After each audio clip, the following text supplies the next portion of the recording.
بطة ومحشي أول يوم رمضان ده شيء أساسي عندنا كده. حاجة بسم الله ما شاء الله، طريقة تحفة بإذن الله تجربيها وهتدعيلي. معانا كده المحشي اهو زي ما انت شايفة كده، والبطة طالعة بسم الله ما شاء الله محشية كده بالطريقة بتاعتنا اللي احنا متعودين عليها، بطة دمياطي زي ما بيقولوا، بالمرتة الدمياطي. هنشوف مع بعض هنعمل ايه. بسم الله كده ونصلي على الرسول عليه افضل الصلاة والسلام. معانا كده بطة متنضفة ومنقوعة، انا كنت نقعها في جنزبيل ودقيق وخل وليمون وملح وسكر. هنيجي كده بعد ما غسلتها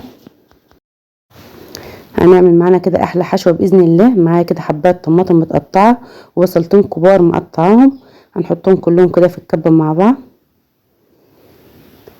ومعانا البهارات بتاعتنا كمون وفلفل وملح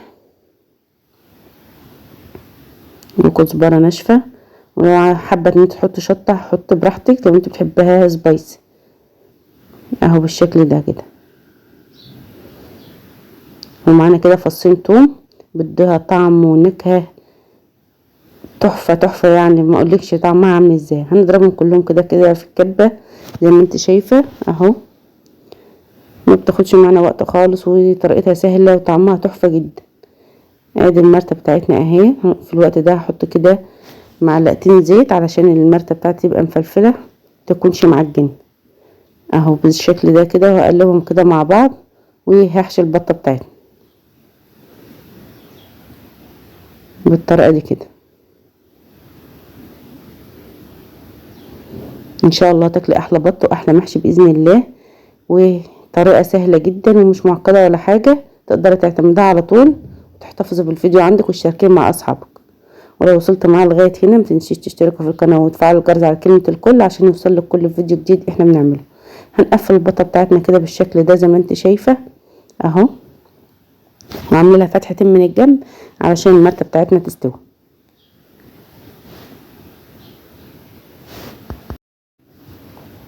نجيب بقى حلة كده على النار معانا كده. في الوقت ده انا كنت حاطه ميه تسخن عشان هنحط الميه مغليه عليها. هنحط كده معلقتين من الزيت، وهننزل بالبصله وطماطم مقطعه والمستكه والحبهان.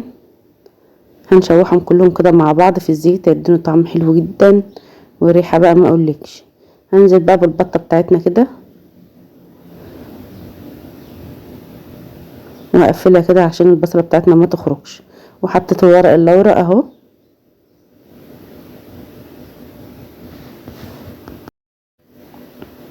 وهشوحها من الجنبين كده لغايه ما تاخد معايا لون، والتحميصه دي بتديني طعم حلو جدا للحوم. بعد ما قلبتها على الجنب ده وعلى الجنب ده هنزل بالميه المغليه بتاعتنا كده على البطه اهو بالشكل ده.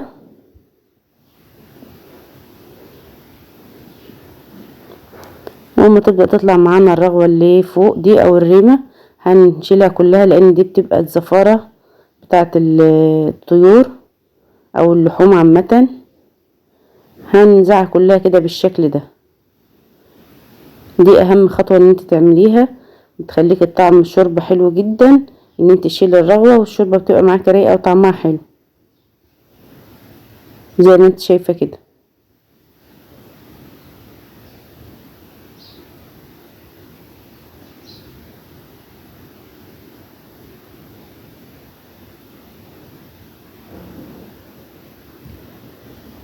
لازم تتخلصي من كل الريم بالشكل ده عشان تاخدي نتيجه كويسه. بعد كده بقى نحط البهارات بتاعتنا. بعد ما خلصنا كل الريم هنحط بقى فلفل اسود وكزبره حصى بالشكل ده وملح. هنيجي بقى نبدا بقى في خلطه المحشي ونسيب البطه بتاعتنا كده تستوي ونغطي عليها. معانا كده بصل توم، انا بحط في المحشي توم بحط فيه توم. معانا كده بصل كميه من البصل محترمه كده، وفلفل وبهارات بتاعتنا كلها. بقى عندك خلطه محشي حطي ده شطه وملح، تاكلي احلى شويه محشي باذن الله. كل البهارات اللي انت بتحبيها حطيها، كزبره شطه كمون فلفل اسود. الكمون شيء اساسي في الكرنب يا جماعه. هنضربهم كلهم كده مع بعض اهو بالشكل ده كده. معانا الرز مغسول ومتصفي كده من المية، هننزل بالبصل واللي فيه البهارات والثوم كده على الرز. ومعانا الخضرة بتاعتنا شبت وكزبرة، هنقلبهم كده مع بعض. هنقلب كده كل المكونات كده مع بعض بالشكل ده زي ما انت شايفه كده. وهننزل بالصلصه بتاعتنا بقى كده على الرز والخلطه الجباره اللي احنا عملناها باحلى شويه محشي. انا بحبه كده كله ني في ني، مبحبش احط الرز ولا البصل ولا الحاجات دي تتسبك مع بعضها في الصلصه بالشكل ده كده. وهجيب الصينيه اللي انا هرص فيها المحشي، نحط العود الاخضر بتاعنا كده وورقه خضراء تحت كده في قاع الصينيه، والعواد اللي احنا مقطعينها وكنا مفرزين مع بعض الكرنب ده، وعواد الشبت اللي هي بتبقى ناشفه شويه دي. واحط كده شرايح بطاطس، شرايح بصل، شرايح جزر اللي انت تفضليه، بتبقى طعمها تحفه جدا. وتبلتها بملح وفلفل. هنبدا بقى في الحشو بتاعتنا كده زي ما انت شايفه. هنبدا بقى نلف اهو بالشكل ده كده. انا بحب الكرنب عينه كده زي ما انت شايفه، زي ما انا موريهولك في الفيديو بتاع الكرنب.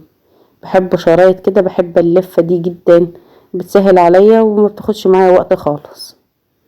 شايفه اهو.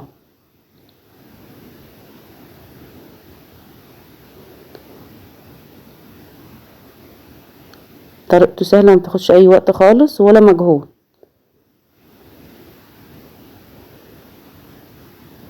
وانا كنت حطيت شويه زيت في الخلطه بس ما جاتش في التصوير، عشان الرز بتاعنا يكون مفلفل كده وحلو اهو بالشكل ده كده.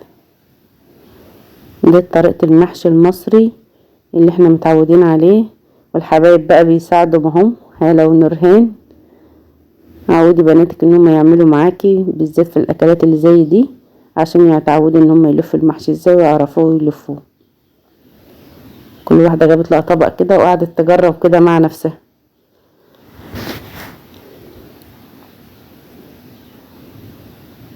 لما يكون الحبايب معاكي كده ما باخدش وقت معاكي خالص في اللف.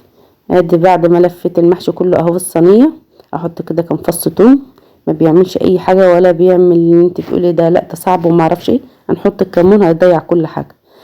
هنحط معاه كده شويه كمون، بسم الله ما شاء الله بيطلع تحفه. وادي البطه بتاعتنا استوت اهي، الراعي الرسمي بتاعنا النهارده هناخد منها شويه من الشوربه ونسوي بها المحشي. وادي البطه بتاعنا بعد ما حمرته في الفرن، والمحشي بعد ما استوى وطالع معانا بسم الله ما شاء الله تحفه كده زي ما انت شايفه. يا رب الطريقه تكون عجبتكم. كل سنه وانتم طيبين، ونعاد عليكم الايام بخير وهنا وسعاده يا رب. رمضان كريم عليكم، دايما متجمعين دايما يا رب مع بعض في الخير. بحبكم في الله، مع السلامه.